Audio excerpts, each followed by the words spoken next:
ગોંડલમાં ટેકાના ભાવે મગફળીની ખરીદીનો પ્રારંભ કરવામાં આવ્યો। માર્કેટયાર્ડના ચેરમેન અલ્પેશભાઈ ઢોલરિયા દ્વારા પ્રથમ ખેડૂત સાથે ધાર્મિક પૂજા વિધિ કરીને મગફળી ખરીદી કેન્દ્રનો પ્રારંભ કરવામાં આવ્યો। ગોંડલમાં ટેકાના ભાવે મગફળીની ખરીદીનો કરવામાં આવ્યો છે પ્રારંભ। માર્કેટયાર્ડના ચેરમેન અલ્પેશભાઈ ઢોલરિયાએ પ્રથમ ખેડૂત સાથે ધાર્મિક પૂજા વિધિ કરીને મગફળીની ખરીદીના કેન્દ્રનો પ્રારંભ કર્યો હતો।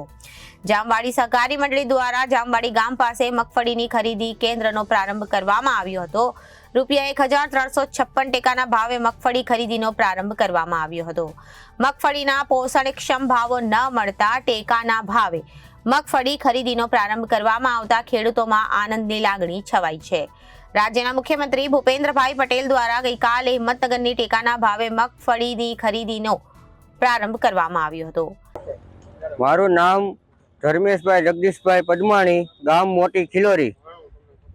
આજે મગફળી યાર્ડમાં ભાવ 800 થી 1000 રૂપિયા મળે છે, પણ આજે નાફેડની ખરીદી ચાલુ થયેલ છે, તેમાં ખેડૂતોને 1356 રૂપિયા ભાવમાં ખરીદી કરેલ છે। તો તે માટે ખેડૂતોને આનંદનો વિષય છે, કારણ કે આ વર્ષે વરસાદ વધારે હોવાથી ખેડૂતોને મગફળી પલળી ગયેલ છે। તે હિસાબે ખેડૂતોને આજનો દિવસ આનંદનો કહેવાય।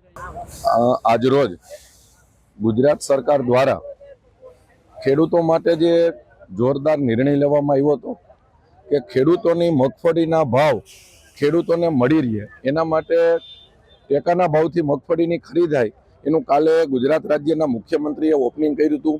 આજે બધા જ સેન્ટરો ઉપર મગફળીના કેન્દ્રો ચાલુ થયા છે। જ્યારે મગફળીના ભાવ બજારમાં ઓછા હોય ત્યારે ગુજરાતના ઇતિહાસમાં પહેલી વાર સરકારે આટલા ઊંચા ભાવથી ખરીદીનો નિર્ણય લીધો। ખેડૂતોની મગફળીનો ભાવ અત્યારે 1356 રૂપિયાથી ખરીદી ચાલુ થઈ છે। પહેલાના સમયે જ્યારે 125 મણ ખરીદી કરતા, ત્યારે આજે રાજ્ય સરકારે ખેડૂતોના હિત માટે નિર્ણય લઈ અને 200 મણ મગફળી લેવાય આવો નિર્ણય લીધો છે। ગોંડલ માર્કેટિંગ યાર્ડના ચેરમેન તરીકે અને ખેડૂતોના પ્રતિનિધિ તરીકે ગુજરાત સરકાર ખેડૂતોની સરકાર છે, ભારતીય જનતા પાર્ટીની સરકાર ખેડૂતોની છે, એના ભાગરૂપે આટલા ઊંચા ભાવે સરકારી મગફળી ખરીદી ચાલુ કરી, એના માટે હું ખેડૂતો વતી ખૂબ ખૂબ રાજ્ય સરકારનો આભાર માનું છું।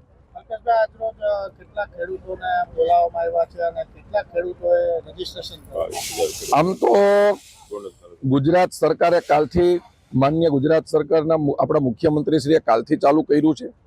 આજે તમામ સેન્ટરો ઉપર નાની નાની ખરીદી ચાલુ થઈ છે। આજે આ સેન્ટર ઉપર 11 ખેડૂતોને બોલાવવામાં આવ્યા છે। ટોટલ ઓનલાઈન 22,000નું થયું છે। ગોંડલમાં 2 સેન્ટર ચાલુ છે, અને જેમ જેમ રેગ્યુલર થશે એમ રોજના 150-200 ખેડૂતોને બોલાવવામાં આવશે।